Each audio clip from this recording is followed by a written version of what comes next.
جس دن ہم سب لوگوں کو جمع کریں گے پھر مشرکوں سے پوچھیں گے کہ آج وہ تمہارے شریک کہاں ہیں جن کا تمہیں دعویٰ تھا، تو ان سے کچھ عذر نہ بن پڑے گا اور بجز اس کے کچھ چارہ نہ ہوگا کہ کہیں اللہ کی قسم جو ہمارا پروردگار ہے ہم شریک نہیں بناتے تھے۔ دیکھو انہوں نے اپنے اوپر کیسا جھوٹ بولا، اور جو کچھ یہ افترا کیا کرتے تھے سب ان سے جاتا رہا،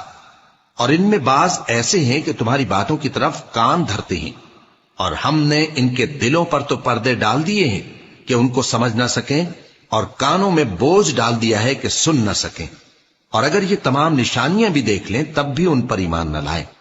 یہاں تک کہ جب تمہارے پاس تم سے بحث کرنے کو آتے ہیں تو جو کافر ہیں کہتے ہیں یہ قرآن اور کچھ بھی نہیں، صرف پہلے لوگوں کی کہانیاں ہیں۔ وہ اس سے اوروں کو بھی روکتے ہیں اور خود بھی پرے رہتے ہیں، مگر ان باتوں سے اپنے آپ ہی کو ہلاک کرتے ہیں اور اس بات سے بے خبر۔